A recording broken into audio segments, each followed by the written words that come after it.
All right, what is up, partner up? We're back. A rainy Tuesday. Currently broadcasting live from the center of the west coast of Florida's first hurricane. So, Isaac, how you holding up down south of the Yeah, bridge? yeah. As always, fingers crossed. These things tend to get hyped, and I'm like, come on. I'm like Lieutenant Dan. Like, is this all you got? Let's go. No, I think we're doing fine. So all thing good, luckily here on the western front of Florida. By the time this goes live, obviously it would have hit, and hopefully everyone prayers to the north for us Floridians, the tech people that decided to colonize the west coast of Florida. Um, but today, Isaac, we got a fun convo because we're kind of bringing together a lot of different things in this conversation. From the pre-call, I mean, we're going to touch on nearbound marketing. We're going to touch on like nearbound startups. We're going to touch on the venture world. There's a little bit of everything kind of bringing it full circle. So, Jeff, welcome to Partner Up. Thanks, Jared. Thanks, Isaac. So great to be here. Yeah, yeah. So, I think Kevin Linehan was like, Isaac, you got to talk to Jeff. He's doing some cool stuff over here at Champion HQ. And, because we're talking constantly about surrounding your buyer with influence from people that they already trust. And, on this show, we talk a lot about partners, right? Those are maybe integration partners or agencies.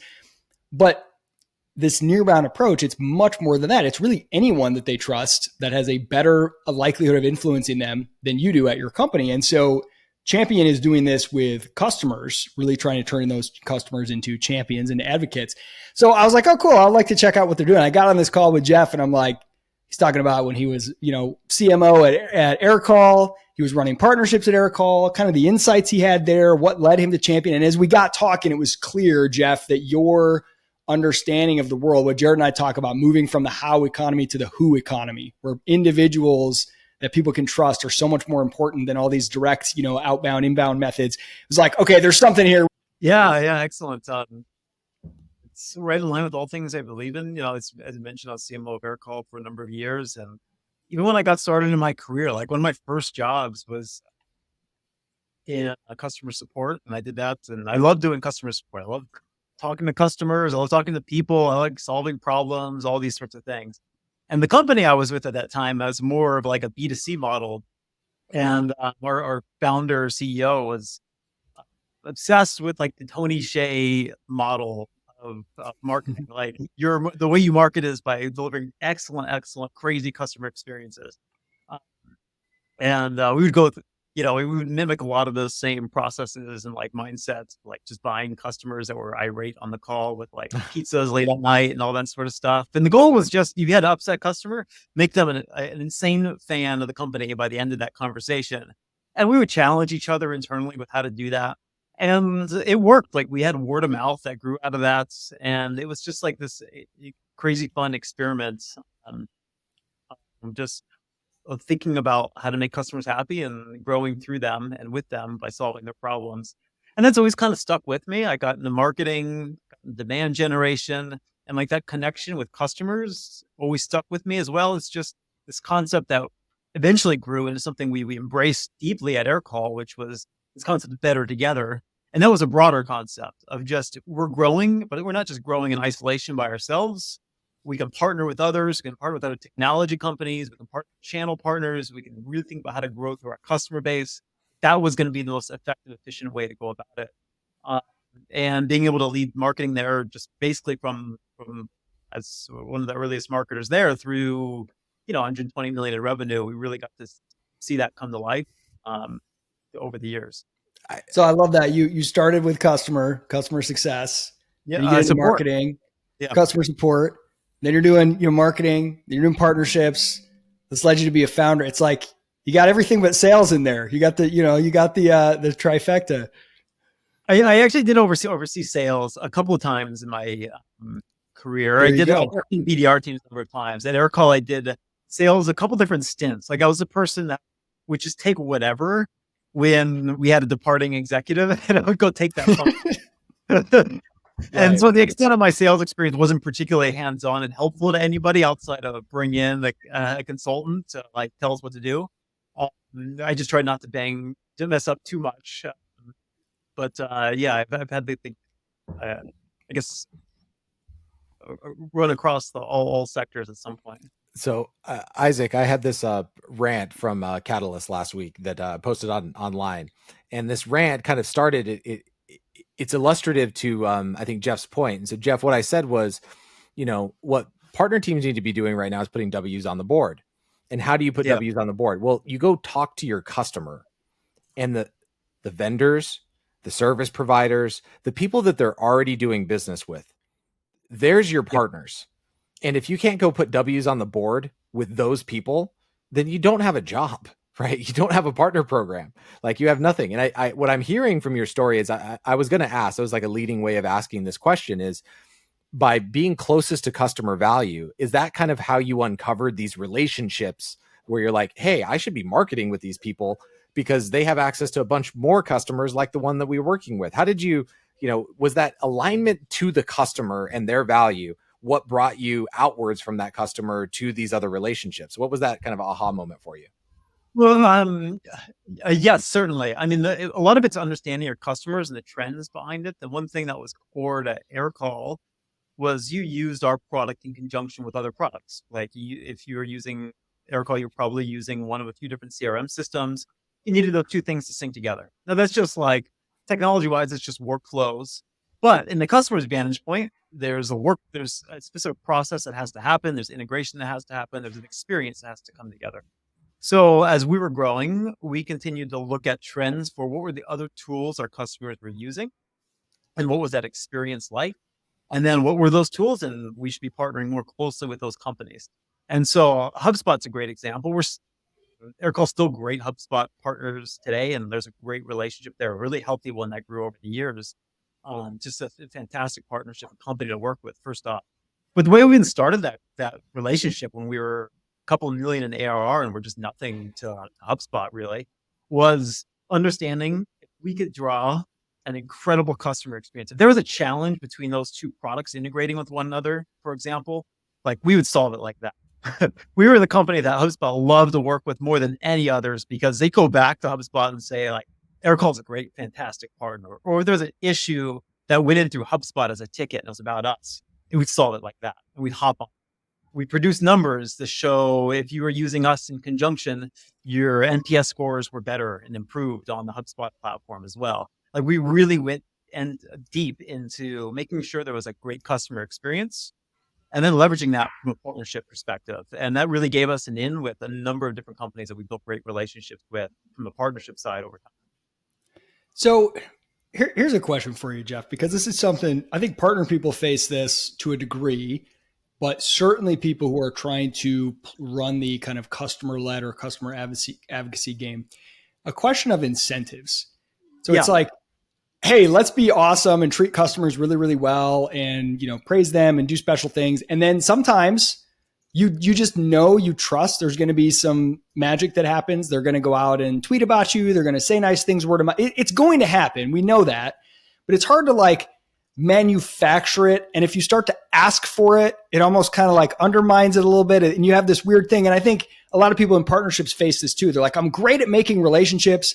When these companies, we love working together, and let's just all be nice together and then just hope that things happen. Because if we start asking them for referrals, they'll get pissed off. How do you deal with the incentive problem of trying to systematize and scale a customer advocacy program where you're like, hey, you like us. Would you, even NPS ratings, it's like, I like you, but I don't want to fill out your survey. But hey, you like us. Now will you do things for us? And if the customer, if there's rewards and things, what's in it for them? I guess that's my main question. What's in it for the customer? If you're going to try to activate them to influence your buyer, how are you doing that in a way that makes them jump and say, I want to do this? Well, first, it has to go back to the value that you provide to somebody in the end. And everyone's a little bit different in this capacity. But inherently, if you're a status quo company, you're going to have a really hard time with that. But just going back to the partnership angle, if you, in the end, if the incentive between partnering with another company is that you're going to provide a much better customer experience and you want those two companies to come together, and you want that partnership to happen because it's going to be the best thing for a customer in the end, that's a great incentive right there. And I'm going to start with partnerships just as an example. We rarely, if ever, did anything which was kickback to a partner or like referral revenue or anything like that outside of when we got deep in the channel. Because it's just always about what was the best customer experience and could we prove that out? And then could we create great stories that we're both proud of off of that. And so when it comes to the customer, I think it's quite similar. I think where problems I've seen and where I've always had challenges with customer advocacy as a whole, it's just as a marketer, I look for like referral softwares, done this my entire career. And it's like most referral softwares are made for B2C. And it's like, here's a $50 gift card. Just nobody cares about a $50 gift card. In fact, it seems like doesn't seem authentic in a sense. But if really like people love your software and you're giving them the opportunity to introduce it to somebody who's in need or is a target account that they have a close connection, we usually find that people are more than willing to do those types of things. If it's a referral program, a reference program, if it's an opportunity to network with other like-minded, if it's just getting on with somebody random, you never will meet again, and there's no value in that connection, you probably won't do it. If it's getting on with for me, another CMO at a company that I would aspire to get to know better, like that's a great introduction. Now I have value attached to it. And so if we're helping people by getting good introductions, there's a community element to that. They're getting better network. They're like, we really understand who the customer is. We're getting value outside of we're just trying to get something. Then that's where the rewards come from, I think. And that's where the incentive comes from. It's interesting, like transforming the way you think about your customer base or even just your top most, your happiest customers. Instead of like, okay, they're just people we have to, keep happy and keep them from churning. And then the next level is like, if you can think of that meme where the guy, like the mind keeps blowing, bigger and bigger. It's like the next level is like, no, these are potential advocates. These are potential people that can influence deals. Maybe we can get referrals from them. We can have some program. And then it sounds like you're saying the real next level is like, they're a community and they sometimes want to talk to each other and to other people in your ecosystem. And that's where the real value is. If you create that surface area, Jared, this reminds me when we first launched Partner Hacker, we've tried various like referral things that are mostly, like you said, built for B2C. So like, hey, refer 5 friends to this newsletter and you'll get a mug or whatever. And, you get some people that do them, but it's in B2B, it's like, it's not that motivating. But what we did do, Jared, was like, you did a post and you're like, hey, nominate someone who you think should go to this conference on this post. And whoever gets the most likes or something, we'll pay for them to go to this conference. And it wasn't about, it's like if we would have offered a gift card for the same amount of money, right? No one would do it, right? But it was like, you want to go and be with your colleagues at this event. You want to be a part of a community. We will enable the community component. That's a really powerful insight in terms of incentivizing, people in the B2B space.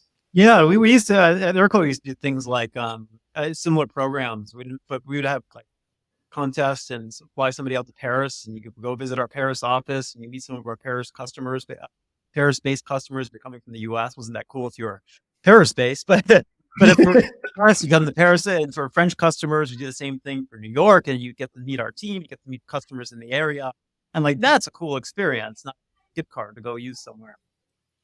Right, like. There's kind of both components. The value to the end person, then there's also for like the lightweight ass. What you were saying there, Jeff, made me think of what Cialdini's kind of like concept of social currency really means, which is that you need to be able to get more value out of like the act of sharing than of the thing itself, right? So like that actual social currency and that kind of capital, I think far often gets overlooked in the face of hearing data like, referrals close at 2x the rate, right? So it's like, I just got to get more referrals, or I just got to do more stuff with these other people, without understanding how to make it easy and valuable for people to help, right? Yeah. Like, that often gets to be the most overlooked thing, which is where all of the value is what's in it for that other person? How do they feel better by doing this and feel more helpful and a part of something bigger? I think is a big component of that. I'll also say when you wrap your customers into your company and recognize them and just wrap them into the experience and what you're building, this takes on its own life as a whole also. I mean, there's so many customers. I'll give a couple examples. We used to have this series at Aircall, we called it Best or Customer Talks. And a customer talk was really simple. It was actually, we would take a lot of the Tony Hsieh examples from earlier. We would take our most angry customers. You gave us 0 out of 10 NPS survey. You left a bunch of comments as well in like the NPS survey, and you were probably a larger account, something like that. This told us a number of things. One, that you spent a lot of money on this at some point, and your hopes are high. 2, you're really not happy. And 3, you really had thoughtful, constructive criticisms, more than just being mad. It's like there's things that you wanted that don't exist. We used to take those folks, we bring them onto a webinar called Customer Talks. I'd interview them in front of the entire company, go through a series of list of questions. Sometimes it was at first a seemingly big risk. Who knows what they're going to say? Who knows how everyone's going to feel when they get off that call? But I can tell you, we've done I think I did over 50 of these. Never had a single one of the customers churn. And anytime that there was a challenge, they reached out to me directly. And so there was just something about being heard and being seen and feeling like they were part of our experience overall and being part of the company, and that they were part of the company more than just a logo or something like this. And just experiences like this, it can be small, but just feeling like somebody's being heard and wrapped in, and that there's a connection now with an executive who's taken time to listen to them, like that goes a long way. It also makes me think of, I always have a favorable view of Tatango. I remember I was at a company prior called Think HR. CEO of Tatango, when we signed up for it, reached out, wrote a personal note about how excited he was to work with us, left his personal line, and I thought, oh my God, that's cool.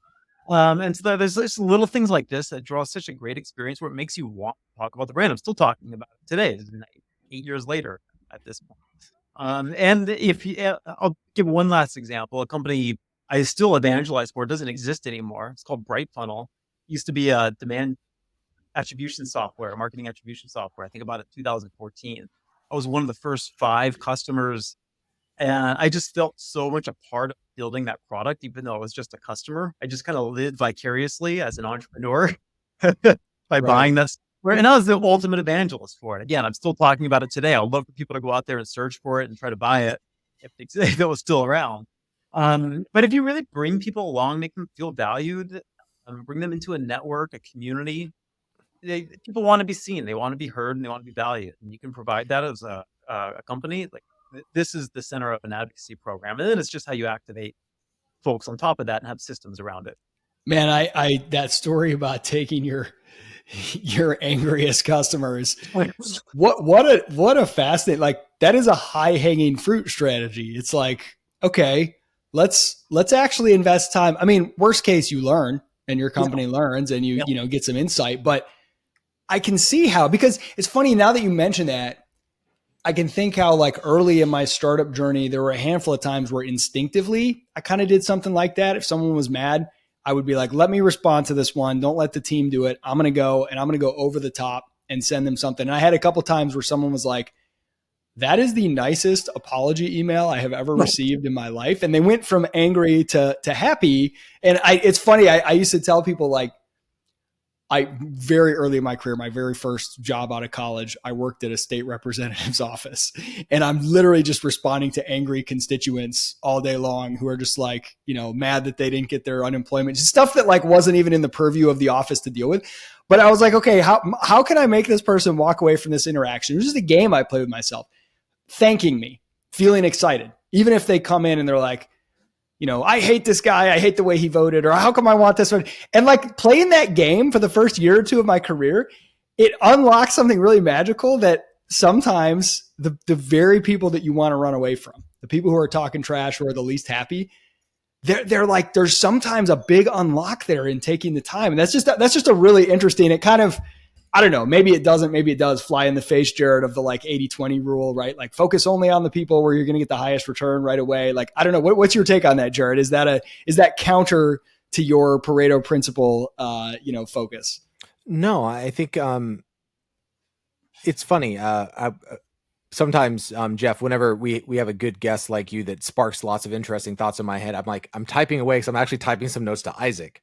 And one of the things I was typing some consistent things that you said that I always see in just world leading companies, which is this obsession around the customer. And being obsessed around the customer is not a theoretical concept. It's an act of doing. It's an act of, hey, we actually sat down and talked to our angriest customers. Yeah. Right. And what you realize is there's two types of companies and there's two types of people at the end of the day. There's the ones that are customer obsessed and the ones that aren't. And that customer obsession goes down to like, hey, who's our happiest? Who's our least happiest? Right. There's actually a lot of learning in there because, feedback is a gift. Feedback truly is a gift. And whenever you get that and you lean into that feedback, what does that communicate to that other party? It's like, I've put in so much emotional effort into conveying to you how much you've pissed me off.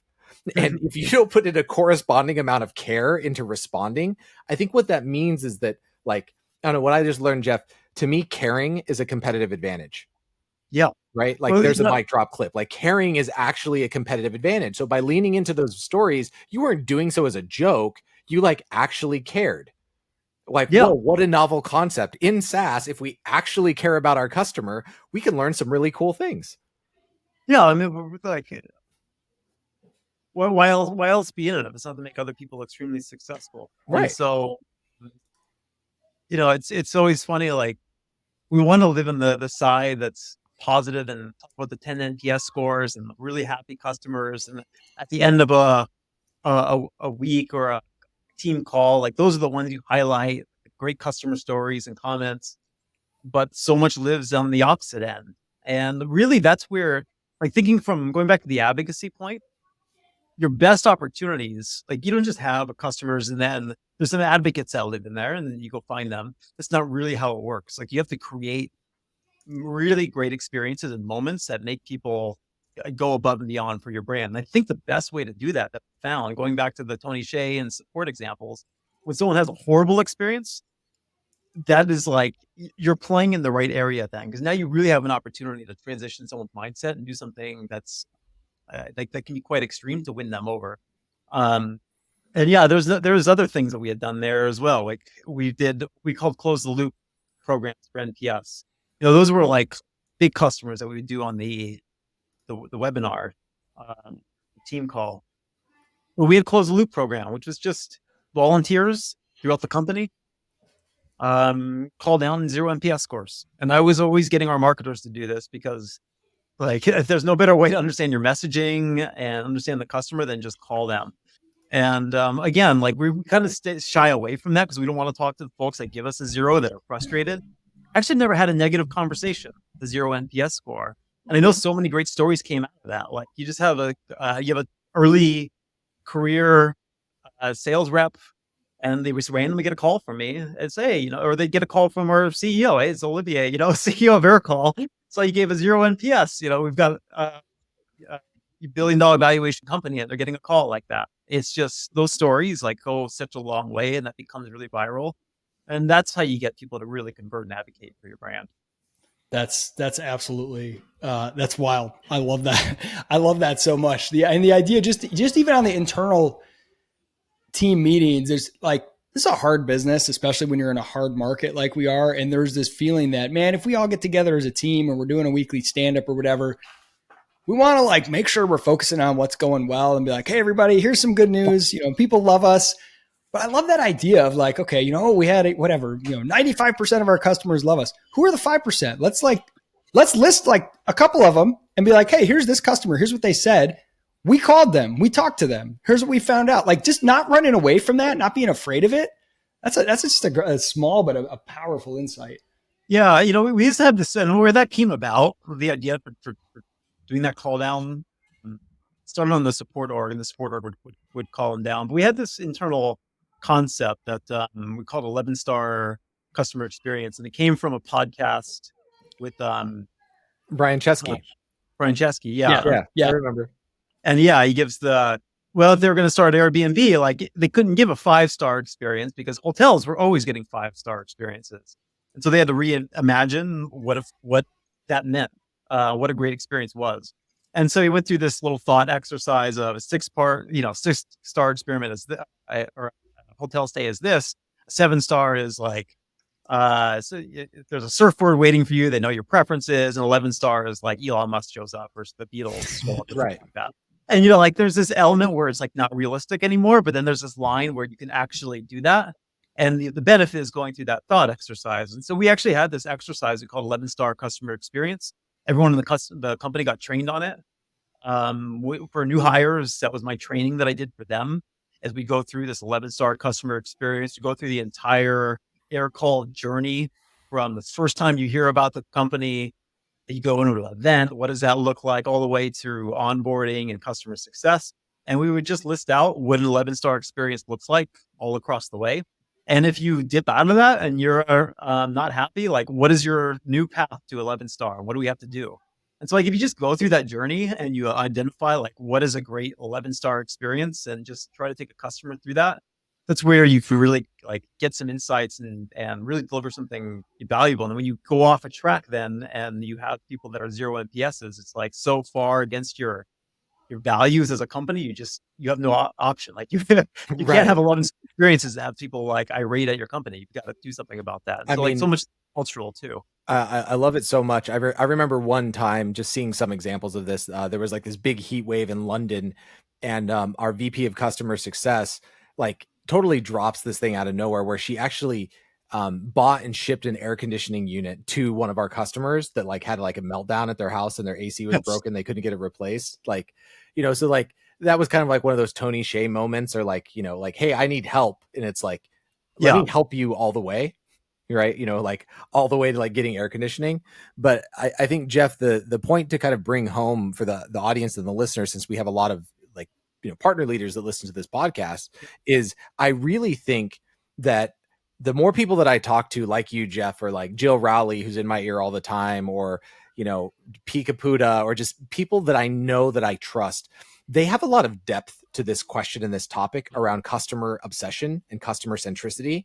And every time on the surface, it sounds trite. It sounds like a platitude. It sounds like, well, everybody's obsessed with their customer. But each time we go one layer deeper with someone like you, it ends up being like my most favorite conversation. I think the reason why I'm so attracted to that for this audience is like, folks, if you're listening to this today, like take what Jeff just said in that entire segment really to heart, that if you are not leading not just the partner transformation inside of your company, but also being seen as a beacon of customer centricity, right? Like driving value from customers, creating more customer insights and value, and, bringing that to the forefront. That's how you close the loop on living in market, right? Is bringing your rest of your company around to actually being in that with you. So I had to bring that home, because that sets you up as like the perfect founder too, Jeff, for Champion. Right. It makes perfect sense that that's your earned secret. Yeah. And I'll say from a partnership side, like, why does somebody want to partner with you in the end? And in the end, they have to trust you with their customers. Like that's a must. They have trust you with their customers. And so, that was so much of partnerships is built on that foundation of somebody just trusting you with customers. Or you could even be, if it's not like a full on, you're sharing customers and it's more on the top of funnel and you're doing marketing engagements or something like that, co-marketing. Even on that side, we used to have,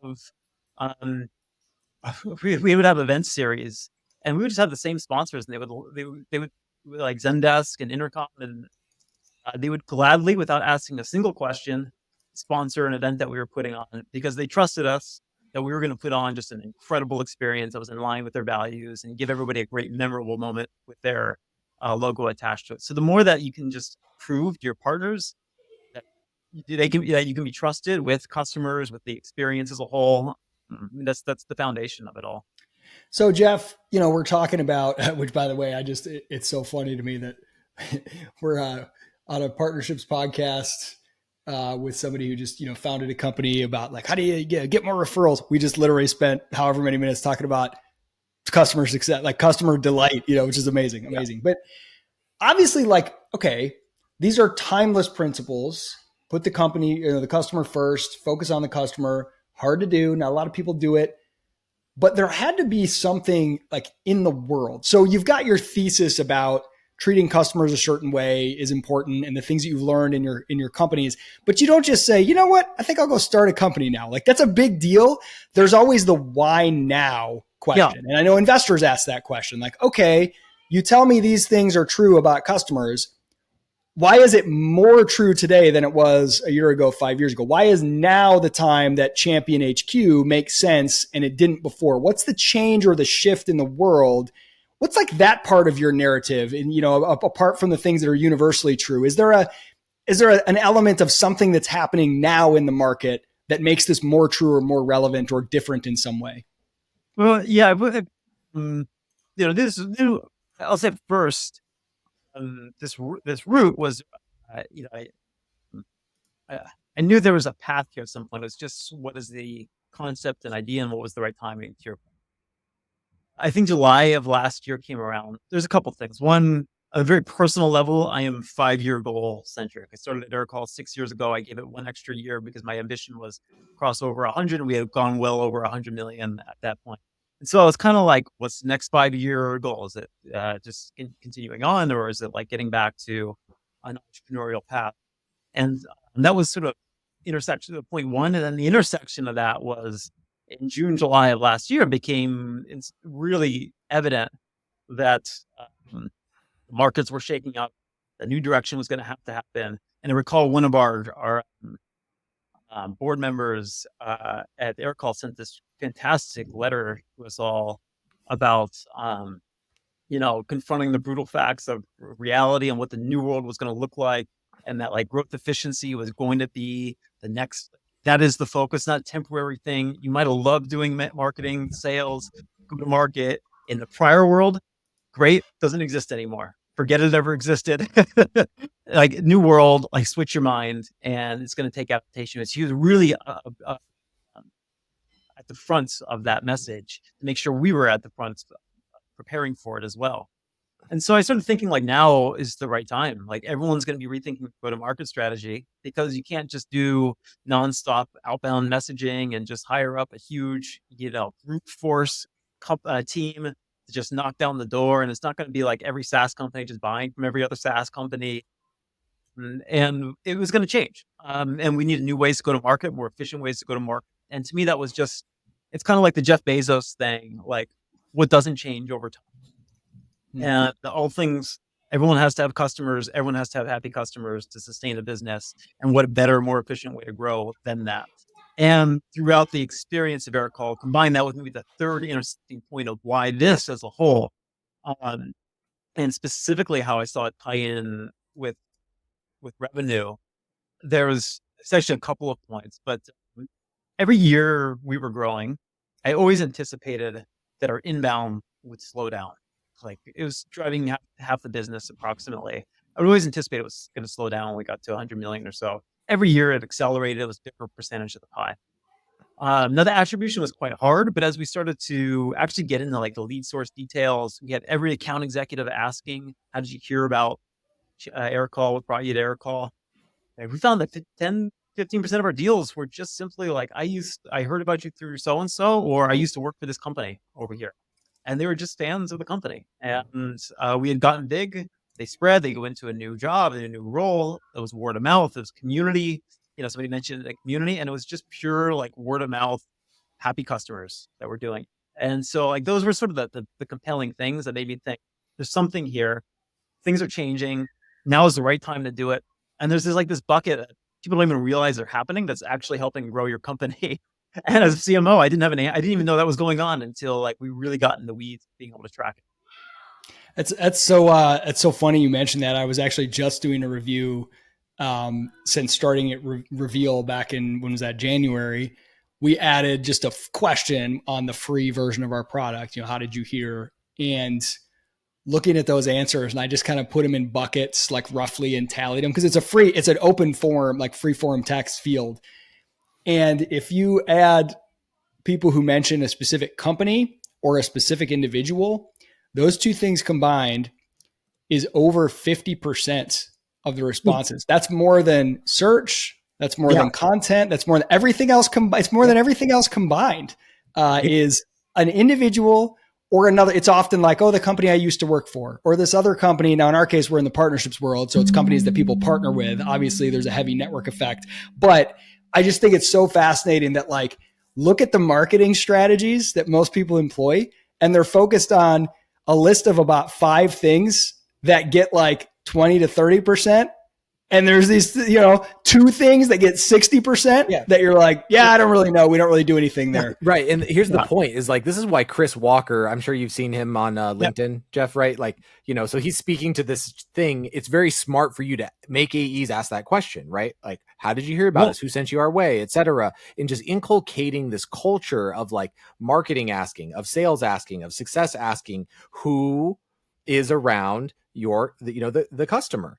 And what's funny is I'll do a cross plug. We did a really cool interview with Michael Cole at Catalyst, the VP of Marketing at Everflow, where he unpacks their referral program. And it was the first time ever that I was like, oh, I get this, because it tied together what you just said, Jeff.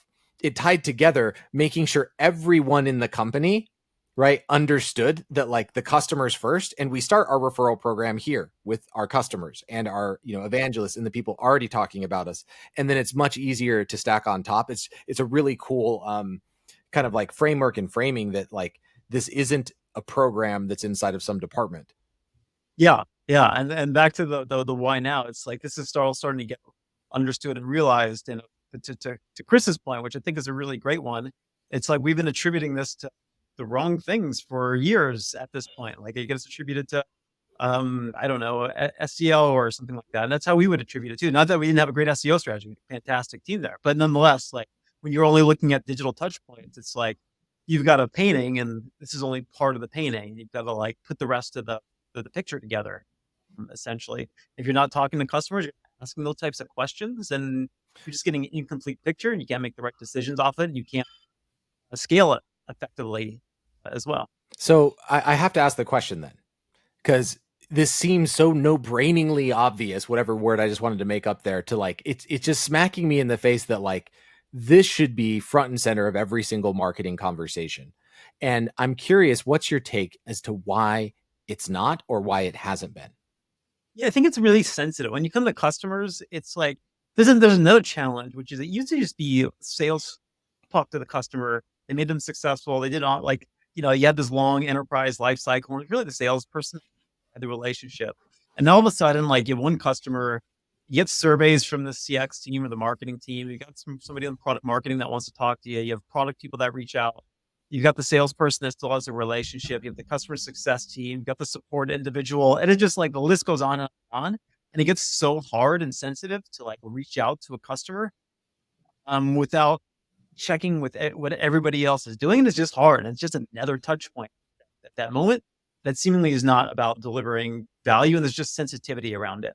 And so part of the challenge is bringing this all together, actually having a consistent view of what those communication touch points look like, what like the life cycle of the customer looks like, what are the right moments to reach out for a referral? Like, should I just reach out tomorrow? That'd be a random time. So like, what are the right moments to reach out in the customer life cycles? Specifically after a successful onboarding, maybe that's a great stage versus like the day a deal is closed or something. Are there other moments where successful things happen, where it's the right moment to do so? Are they related? Are like they have a connection to somebody in your? It's tough to say like reach out to somebody. Hey, do you have anyone to send to me for a customer? You can do that. It'll work sometimes. It's far better to understand. Hey, I've got these 20 deals. I can see that you're related. Like you're connected with these 10 companies or 20 companies in our pipeline or target accounts. Give me like we get an introduction into them. Or you see, you used to work over at this company. I would love an introduction. You reach out at the right moment. I think that's bringing that all together is a challenge. That's a hard thing that hasn't really been solved at this, particularly, and it's gotten harder with SaaSification, like all these different tools that people are working on.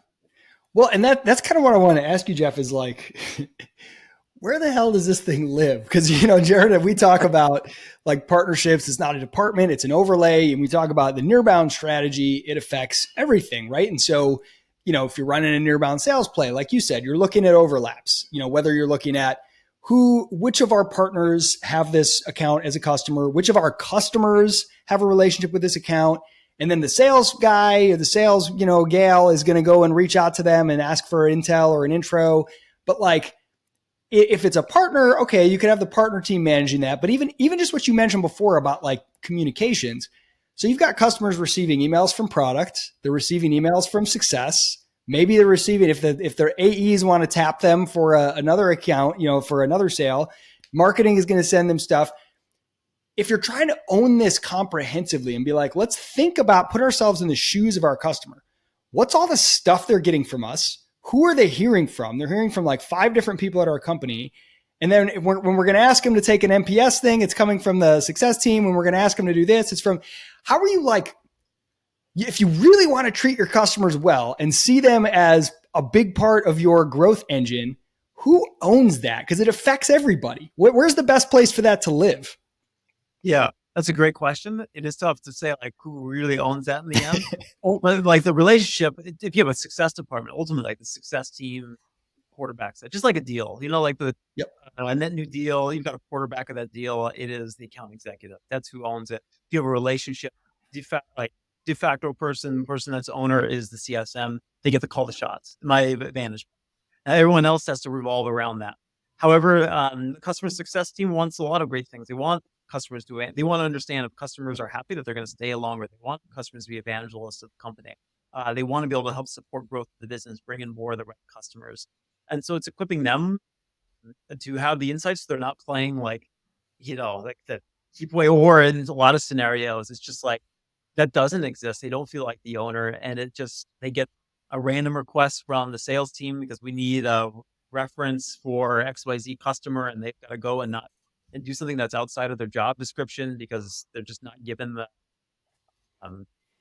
maybe the. Well, yeah, it's like the number matter. Like Jared and I remember we talked about this a while ago, Jared. Like what if you had the idea of like a fully activated account, and what if somebody was incentivized based on not just, like a salesperson, not just whether they became a paid customer, success person, not just whether or not they churned or their NPS score, but what about, are they a champion? Are they referring people? Have they, are they partnering with us? If there's an integration opportunity, are they integrate? And like all these things that normally are kind of broken down by department, and maybe they have to be, but is there a way to incentivize? Because if I'm a success person and I'm like, I want my customer to be happy, an easy way to feel like I'm making them happy is not bugging them by asking them to help my sales team, do referrals. So I will have no incentive unless that's part of my number. If it's like, well, you got to also get, X number of customer referrals. Like it's interesting. This letting people specialize in what they do best, but also incentivizing them to want to share across departments and to want to be able to do more than just the one number that they're targeting. It's interesting. I've known a few companies that do things like referrals as part of the CSM incentives.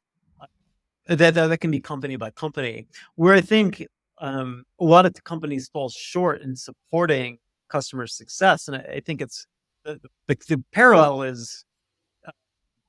Oftentimes you view the marketing department as like the partner over in service of the sales organization. Like our goal was always the same philosophy that Gong had, like make sales easier. I think Andy Raskin says that. I think it's Andy Raskin says that a lot. I actually don't like that philosophy, but that's a whole separate episode. No. But similarly, but the negative there is like it becomes really sales focused. Yeah. I was the partner of the success team, and there's like an equal counterpart to that. And I've always viewed the marketing department equal counterparts to the success team, if not even more. And they don't really have that attention. So like on the sales end, we'd have field marketers and they partner with the local regional head of sales organization. They're partners and they own the go-to-market strategy. They own pipeline, they own revenue.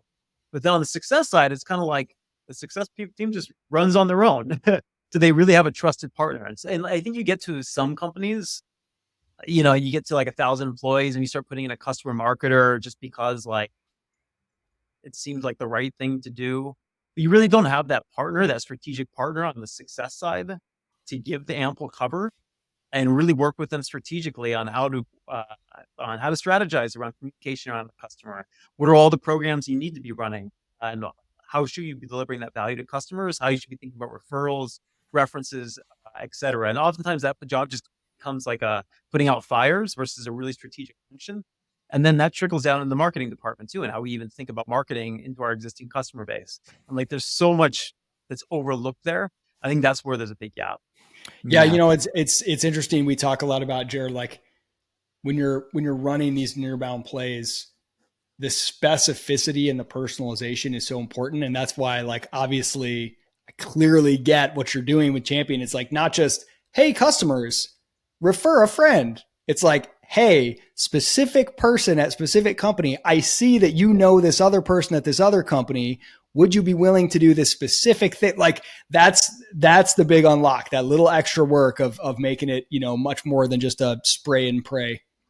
Yeah, it's like there's so many parallels to that too. Whether it's like outbound email messaging, what's the preferred method? Like at some point, you can just email blast everybody, and maybe you get some responses. Maybe you can do that with some industries still. I don't know. Like even if it works, I would just feel not great doing that. Like getting to know somebody, sending a tailored message, understanding why a partnership would be great, understanding why working together would be great. Like having a message where I'm actually excited to send you that message because I want to work with you. And like I was talking with my co-founder Gianna today. It's like the universe has like your energy and like your motives like transfer over, right? If I actually want to work with somebody, it's going to come through in how I write the message, etc. And so much of that just like is at the DNA of how I think just great business is done. Doesn't even matter if it's we're talking referral program or like the value that we're giving to a customer, if it's an outbound message, whatever it is. If it's genuine, Right. it's tailored, it's personal, and it's meaningful and authentic. Like that's how to do it. And then it's so much I hear like, well, how do you even scale that? I'd just rather work with the right way to do it and then figure out how to scale it versus just do something in mass because it's easier to do it that way. That just creates such a horrible experience for everybody. I couldn't have said it better myself. A lot to take away from this. Being customer obsessed, folks. You have your mission. Put it up on your mantle. That's your clarion call from here. And I've said it from the beginning. Isaac, you've heard me talk about this a number of different times. Is that, hey, partner programs, if like and partner leaders, if you don't have the customer referral under your banner of W's, you're doing it wrong. I think there's some, not to say you need to go take it from marketing, right? Or the CS org, but like you better go help them make that wildly successful. Like proof is in the pudding today with Jeff. Jeff, incredible conversation. Thank you so much for joining us on Partner Up. Folks can find you online, Jeff Reekers, and then championhq.com, right? Yep, correct. Yeah, feel free to I love text messages and phone as well. So I'll read it real fast. If you want to give me a call or text, Oh my gosh. Prepare your inbox. I was at Aircall before, so I use my phone more than anything. It's 925-899-0627. I feel like I'm saying like better call Saul, I feel like some That's a first. Someone dropping their actual number on Partner Up. So like there you go, folks. Jeff is there to help you champion this cause inside of your organization. I think it's a fantastic one. One quick shout out. Nearbound Summit, nearboundsummit.com. We're coming up. By the time this airs, we're going to have a lot of amazing, cool announcements. I just secured the biggest talent of the entire year, Isaac. I am so stoked about for the summit. It's going to be massive. I can't wait to drop the promo clip because I can promise you this. It's nothing like you've ever seen in B2B marketing ever. And Isaac, that's not just fluff. The hype is real. And I can confirm. You've never seen anything like this in B2B, and it's going to be phenomenal. Probably one of the most fun, unique experiences ever live with thousands and thousands of folks. If y'all ain't registered, nearboundsummit.com, go there, register. It's going to be 4 days to really change your career and the future of an entire industry. So the moment's now. Partner Up, Jeff, Isaac, everyone, appreciate y'all. Peace out. We'll see you all next time.